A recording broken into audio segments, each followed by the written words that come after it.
तो 10,000 वर्ल्ड के पिछले एपिसोड में हमने देखा कि लिन फैंग अपनी सुप्रीम स्वॉर्ड इंटेंट टेक्निक का यूज करके लुओ लाओली पर अटैक करता है, पर तभी लुओ लाओली अपने स्काई करंट हैंड से लिन फैंग के उस अटैक को डिस्ट्रॉय कर देता है। अब इससे गुस्सा होकर लिन फैंग अपने सोल बॉडी टेक्निक का यूज करते हुए एक के बाद एक लगातार 2 सुप्रीम स्वॉर्ड इंटेंट टेक्निक का यूज करके लुओ लाओली के स्काई करंट हैंड को डिस्ट्रॉय करते हुए उसे वहां पर घायल कर देता है। अब लिन फैंग की यह पावर देखकर लुओ लाओली काफी ज्यादा हैरान होता है और सोचने लगता है कि इस टेक्निक का यूज बस डिवाइन रेलम के लोग ही कर सकते हैं, तो क्या लिन फैंग डिवाइन मार्शल रेलम पर पहुंच चुका है? यह सोचकर वह काफी ज्यादा डर जाता है और अब वह अपने सभी साथियों को वहां से भागने का ऑर्डर देता है, पर तभी लिन फैंग उस पर अटैक करके उसे घायल कर देता है। यह देखकर लुओ शाओटियान काफी ज्यादा परेशान हो जाता है। तभी लुओ लाओली बोलता है, जल्दी, हमारे पास यहाँ पर बात करने का टाइम नहीं है, हमें यहाँ से जल्दी ही भागना होगा।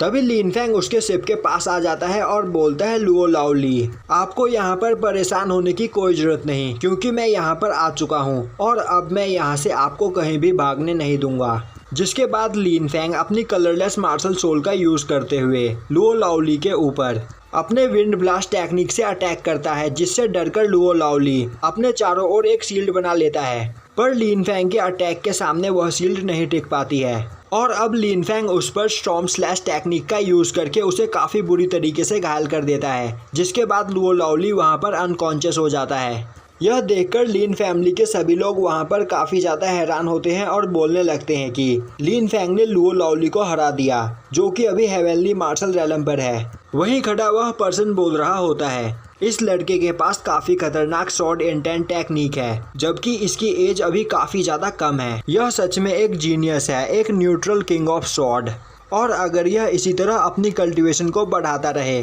तो आगे चलकर फ्यूचर में यह किंग ऑफ स्वॉर्ड बन सकता है। वहीं जियान युआन भी लिन फैंग की इस पावर को देखकर काफी ज्यादा हैरान होता है और सोचने लगता है कि लिन फैंग अभी बस 16 साल का है और उसने अभी यहाँ पर हेवनली मार्शल रेलम के लुओ लाओली को हरा दिया, और मेरे ख्याल से बड़े भाई लिन शाओटियान भी अपने इस एज में इतने ज्यादा पावरफुल नहीं थे। लिन फैंग सच में एक जीनियस है।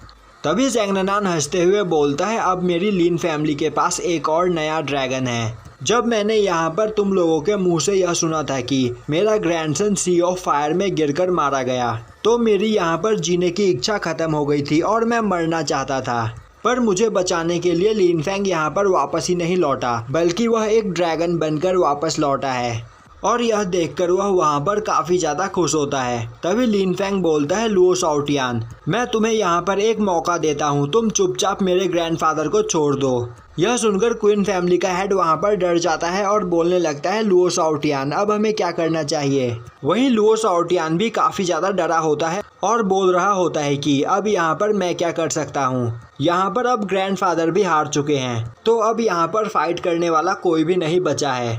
तभी क्वीन फैमिली का हेड बोलता है, तो क्या हम यहाँ पर कुछ भी नहीं कर सकते हैं? तभी लुओ शाओटियान ज़ेंग ननान की ओर हंसते हुए देखता है और बोलता है, हमारे पास एक रास्ता बाकी है। जिसके बाद वह ज़ेंग ननान को पकड़कर उसके गले पर अपनी स्वॉर्ड रख देता है और बोलता है कि लिन फैंग, अगर तुम यहाँ पर अपने ग्रैंडफादर की जान को बचाना चाहते हो तो चुपचाप यहाँ से 100 माइल दूर चले जाओ, वरना तुम्हारे ग्रैंडफादर यहाँ पर मारे जाएंगे। तभी लिन फैंग बोलता है, तो तुम मुझे यहाँ से 100 माइल दूर भेजना चाहते हो? वहीं लुओ शाओटियान सोच रहा होता है कि लिन फैंग के यहाँ से 100 माइल दूर जाते ही वह सभी लोग अपनी जान बचाते हुए यहाँ से शिप लेकर भाग जाएंगे। वहीं लिन फैंग को उतनी दूर से वापस आने में काफी ज्यादा टाइम लगेगा, तब तक वह सभी लोग इस जगह से काफी दूर निकल गए होंगे।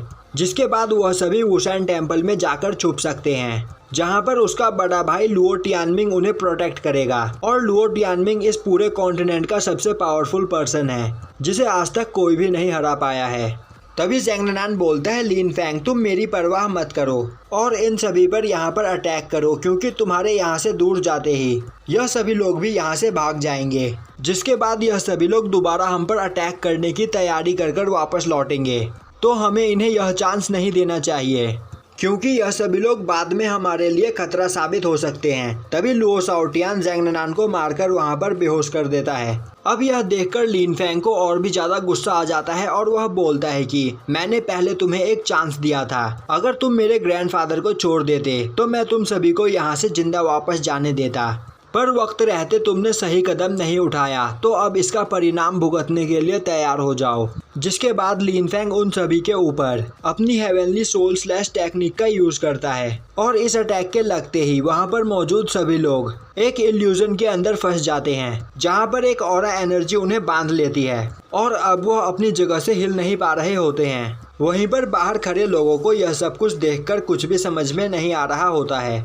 वहीं खड़ा वह पर्सन समझ जाता है कि यह लिन फैंग की सोल बॉडी सीक्रेट टेक्निक है और आखिर लिन फैंग ने इतनी कम एज में यह टेक्निक कैसे सीख ली। और तभी लिन फैंग ईगल साओटियान को उन सभी पर अटैक करने का ऑर्डर देता है, जिसके बाद साओटियान अपने स्वॉर्ड फॉर्म में अपने कई सारे क्लोन्स बनाकर उस शिप पर मौजूद सभी लोगों पर अटैक करने लगता है। पर वह वहां पर क्वीन मियोलिंग, लिन साओटियान और जैंग ननान को छोड़कर वहां पर मौजूद सभी लोगों को घायल कर देता है।